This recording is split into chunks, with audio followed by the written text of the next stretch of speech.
Salut à vous tous, bienvenue sur CC Info 91, la chaîne YouTube consacrée aux non-voyants.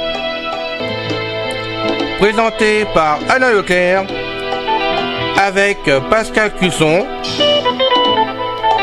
musique de notre ami José Licenciato, qui nous l'offre gratuitement la musique, merci à lui. Notre blog, nom de domaine, pour que ça soit plus simple pour vous, www.ceci-info91.com. Soyez tous et bienvenus sur la chaîne.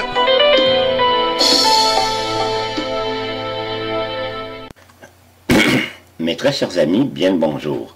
C'est encore une fois Pascal Cusson qui a l'immense plaisir d'être parmi vous pour la chaîne YouTube Ceci Info 91 de notre ami Alain Leclerc, chaîne destinée à offrir aux mal et aux non-voyants des informations sur une foultitude de sujets pouvant les intéresser. Aujourd'hui, nous poursuivons notre série sur l'histoire du monde, et le fascicule d'aujourd'hui s'intitule « Les plus belles femmes de l'Antiquité ». Section 1. Phryné. Son nom s'écrit P majuscule H R Y N comme Nicole, E accent aigu. Phryné était originaire de Thespie, ça s'écrit P majuscule H E S P I E S, en Béotie. Béotie s'écrit B majuscule E accent aigu O T I E. Elle s'est installée à Athènes en 371 avant notre ère. Cette ancienne marchande est alors devenue une prostituée dont la grande beauté était louée par tous les hommes. Assez paradoxalement, Phryné son nom signifie littéralement crapaud. Ce surnom lui aurait été donné à cause de son teint, qui était assez olivâtre. Il n'empêche que ses seins étaient réputés comme étant de véritables merveilles. Accusée d'impiété envers les dieux, elle était sur le point d'être condamnée quand son avocat, Hypéride, eut l'idée de dévêtir sa cliente. Les juges, émerveillés par tant de splendeur, renoncèrent à la condamner. Phryné aurait servi de modèle à Praxitèle,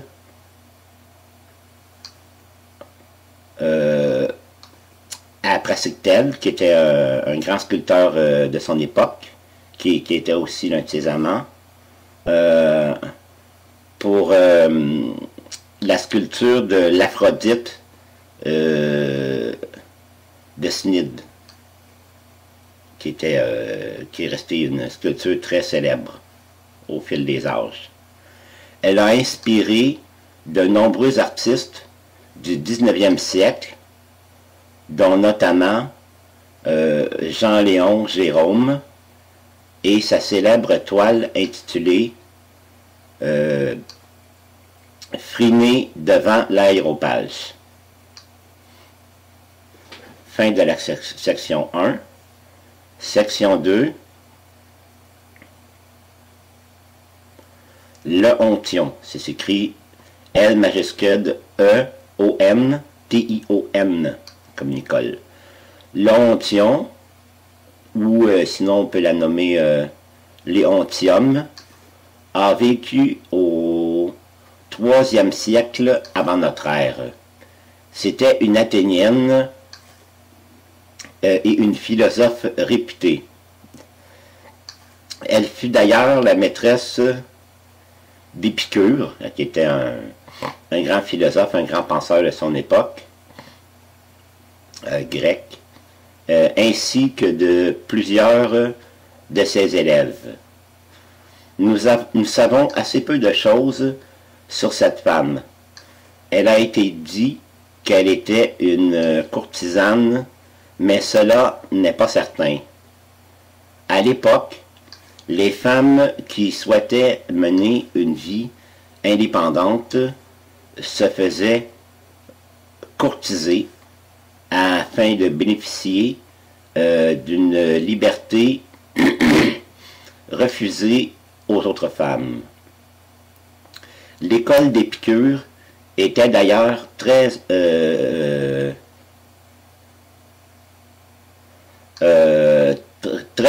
avancée sur son temps, puisque les femmes ainsi que les esclaves pouvaient assister aux cours.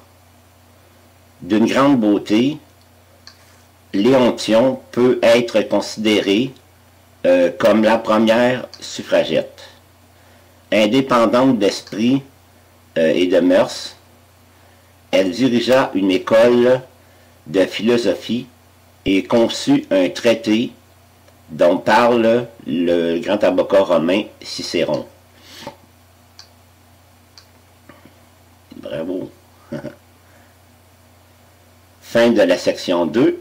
Section 3, c'est Aspésie de Milet. Son nom s'écrit A majuscule S, non, c'est Aspasie de Milet, je veux dire. Son nom s'écrit A majuscule S, P-A-S-I-E, espace D-E, espace M majuscule I-L-E-T. Cet ami de Socrate, Socrate, l'un des plus grands penseurs que l'on connaît de tous les temps, vivait au 5e siècle avant notre ère. Elle aussi vivait au sein d'une société où la femme n'avait aucune possibilité de s'élever dans l'échelle sociale, ni d'exercer librement un métier. Cette femme qui a épousé Périclès devait vraiment être exceptionnelle, car aucun écrit ni aucun portrait n'est parvenu jusqu'à nous. Pourtant, sa grande beauté et son esprit subtil ont marqué l'histoire. Bien que les saints d'Aspésie aient été pendant longtemps considérés comme un canon de beauté, il est peu probable que c'est cette perfection physique qui a autant marqué ses contemporains. D'après Daniel de Johanna, qui a consacré un ouvrage à cette femme, début de citation, Aspasie de Milet, Égérie de Périclès, histoire d'une femme, histoire d'un mythe, fin de citation, début d'une autre citation, c'est plus certainement pour avoir tenté un enseignement nouveau, destiné plus spécifiquement aux femmes, alliant la rigueur de la rhétorique à la subtilité dans ce qu'on pourrait appeler la gestion de l'entreprise conjugale. Fin de la citation. Au fil des siècles, Aspasie est devenue un symbole du féminisme, mais surtout une figure des relations complexes que notre société entretient avec les femmes et la sexualité. Fin de la section 3. Section 4, Messaline. Son nom s'écrit M majuscule E-S-S-A-L-I-N-E.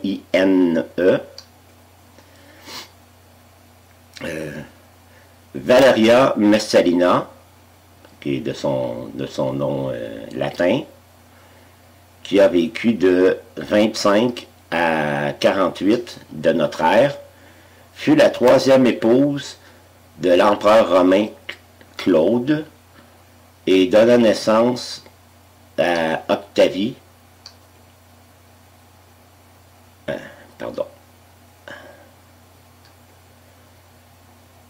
Oui, c'est ça. Il donna naissance à Octavie, futur empereur, et à Britannicus.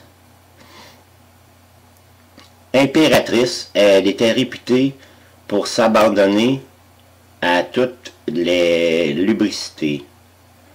D'après Juvénal, elle entourait ses seins d'un filet d'or avant de se rendre dans les lupanars de la ville de Subur pour s'offrir à tous et à toutes, et gratuitement en plus. Ce n'est d'ailleurs pas sa conduite scandaleuse qui lui a valu d'être exécutée, mais pour avoir comploté contre l'empereur. Elle osa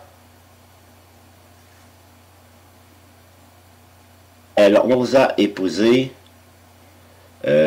Cécilius, qui se proposait de détrôner Claude. Vous imaginez? Elle était déjà mariée à l'empereur Claude et elle épousa secrètement un de ses amants en plus.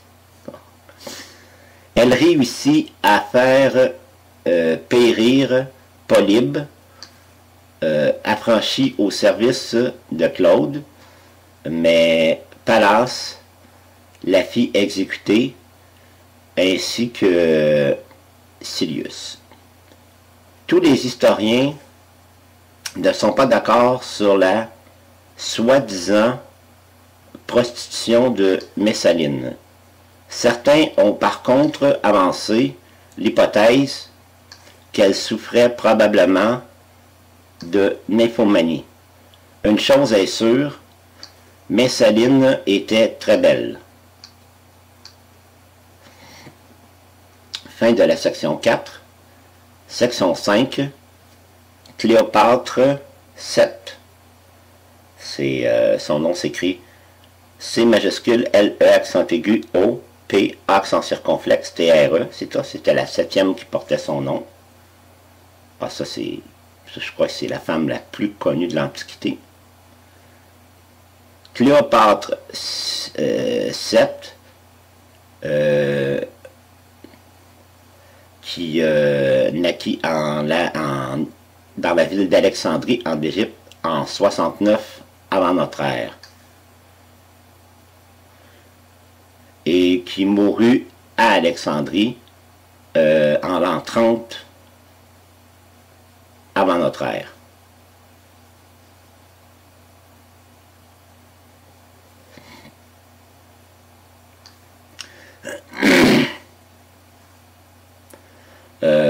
Elle fut reine d'Égypte de l'an -51 à l'an 30 de notre ère. Elle fut l'un des personnages les plus remarquables de la dynastie des Lagides, qui restaura la puissance de l'Égypte au point d'inquiéter l'Empire de Rome. Elle fut successivement épouse de ses frères Ptolémée XIII, qui mourut en -47 avant Jésus-Christ, et de Ptolémée XIV, mort en 45 avant Jésus-Christ. Elle dut à Jules César son autorité sur l'Égypte lorsque celle-ci fut conquise par Rome et devint une province romaine. Son nom a traversé l'histoire comme synonyme de séduction. Sa grande beauté fit succomber Jules César, puis Marc-Antoine. Non seulement Cléopâtre était belle, mais de plus, elle possédait un esprit subtil. Très cultivée, elle attirait les hommes autant pour son intelligence que pour son physique. Très consciente de son ascendant sur les hommes, elle n'hésitait pas à utiliser tous les stratagèmes pour les embouter. Elle allait au-devant de Marc-Antoine dans une galère aux rames d'argent et aux voiles de soie rouge. Elle-même était étendue sous une tente de drap d'or, pareille comme Vénus, les seins nus.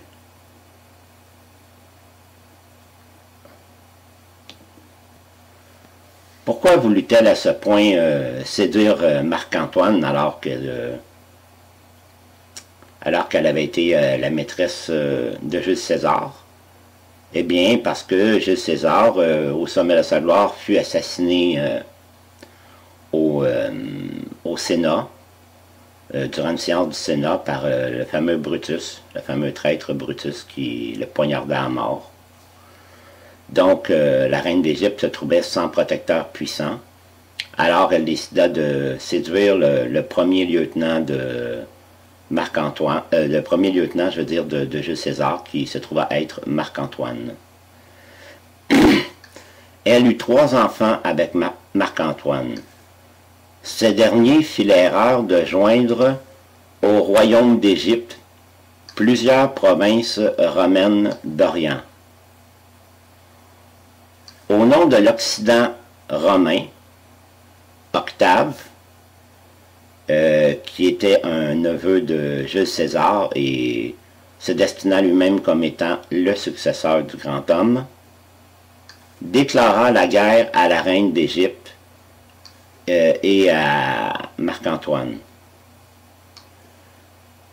Vaincu à Actium le 2 septembre 31, lors d'une grande bataille navale, Cléopâtre et Marc-Antoine s'enfuirent en Égypte, où ils se suicidèrent pour échapper aux vainqueurs. Cléopâtre se serait fait mordre volontairement par un aspic, afin de mettre fin à ses jours, car elle ne voulait pas paraître devant Octave, qui l'aurait fait enchaîner et traîner derrière son char de bataille à Rome, sur la voie Appia, pour son triomphe militaire. Elle voulait vivre en reine, en femme libre, et mourir en reine et en femme libre. Ensuite, après elle, l'Égypte n'eut plus de reine, ni de reine, ni de pharaon, et la civilisation égyptienne tomba en désuétude. L'Égypte devint totalement une province soumise aux lois et aux coutumes romaines. Elle est importante pour l'Empire car elle représentait son grenier du blé, un peu comme l'île de Sicile. Rome y tint toujours de grandes garnisons afin de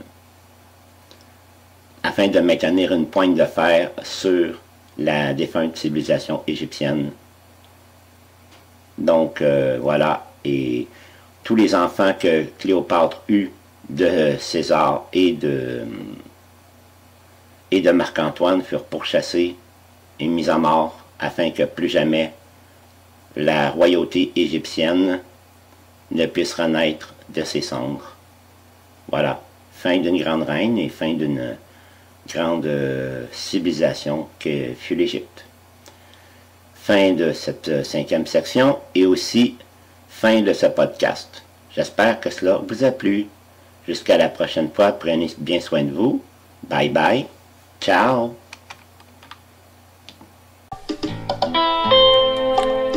C'est fini les amis. Merci d'être passé sur la chaîne. Je vous dis à bientôt avec Pascal. Pensez à vous abonner, c'est important pour nous. Pensez à venir sur notre forum, c'est aussi important pour nous. Et puis n'oubliez pas, on a notre blog maintenant avec un nom de domaine www.ceci-info91.com. Ceci Info 91, il y a un S à info bien sûr. Bye bye les filles, salut les gars, à bientôt.